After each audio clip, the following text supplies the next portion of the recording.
Ladies and gentlemen, tonight we step into one of the most chilling, perplexing, and haunting unsolved mysteries in European history, a case that feels less like a crime investigation and more like a carefully constructed puzzle designed to resist the truth itself. This is the story of the Isdal Woman, a woman without a name, without a past, and without an identity, whose death in the mountains of Norway in 1970 continues to defy explanation more than half a century later. Our story begins on November 29, 1970, near the city of Bergen, when a father and his two daughters were hiking through the rugged terrain of Isdalen Valley, a place locals ominously referred to as Death Valley, due to its dangerous landscape and history of accidents. And during their walk, they stumbled upon a horrifying sight: the badly burned body of a woman lying among rocks, positioned in a way that immediately felt unnatural and unsettling. Investigators were called to the scene and quickly realized that nothing about this death was ordinary,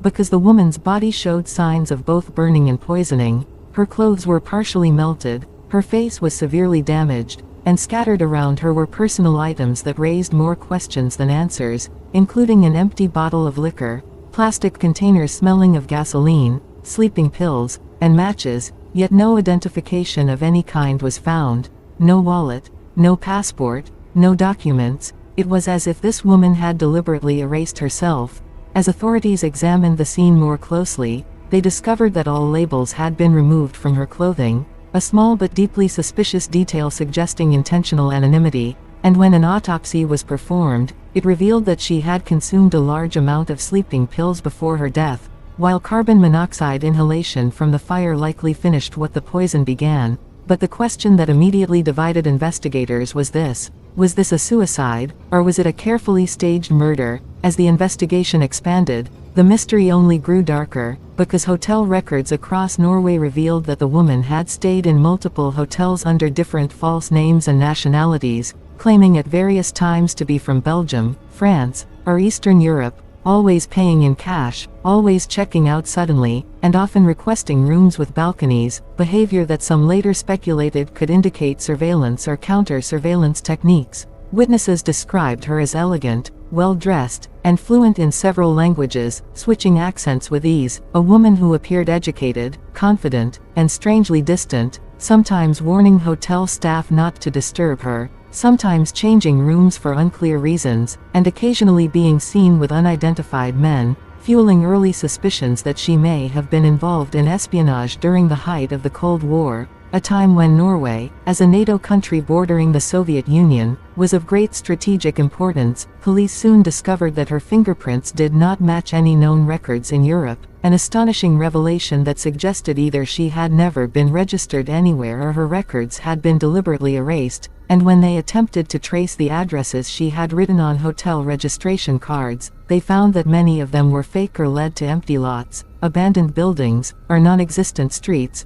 reinforcing the idea that her entire life, at least on paper, was a fabrication. Further examination of her belongings uncovered a notebook filled with cryptic symbols and coded notes that appeared to track her movements, but no one could definitively decipher them, adding another layer of intrigue and reinforcing theories that she was trained, methodical, and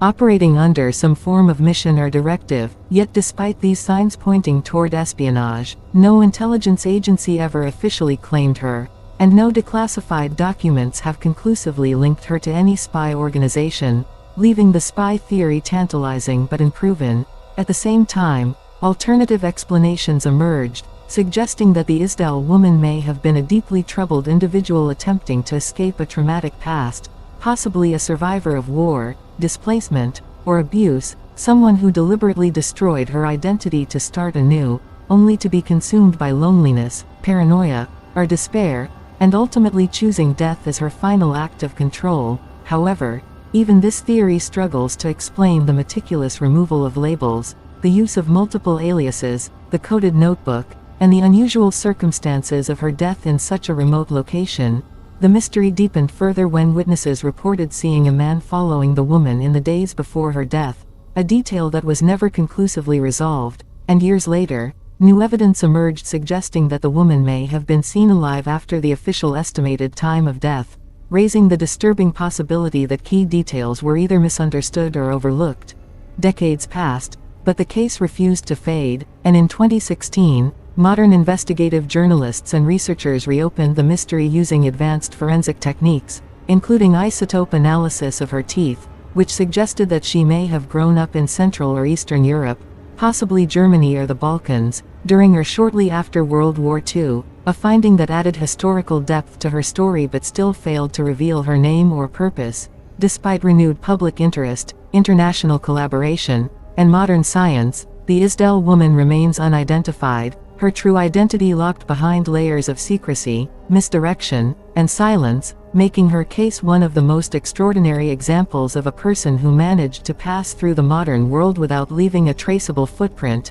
Today, she stands as a symbol of unresolved truth, a reminder of how easily identity can be constructed and destroyed, and how some lives exist only in fragments, scattered across hotel ledgers, witness memories, and unanswered questions. As we step back from the cold forests of Norway and reflect on this haunting story, we are left with unsettling possibilities. Was the Isdal woman a spy caught in a deadly game, a victim silenced by forces far more powerful than herself, or a broken soul who chose to disappear in the most final way imaginable? And now, as we bring this journey to a close, remember this: some mysteries endure not because the truth is impossible to uncover, but because someone went to extraordinary lengths to make sure it would never be found. Thank you for joining me in this deep exploration of the Isdal woman, Europe's most baffling unsolved death, a story that reminds us that even in a world of documents, borders, and records, a human being can still vanish completely, leaving behind only ashes, silence, and questions that refuse to die.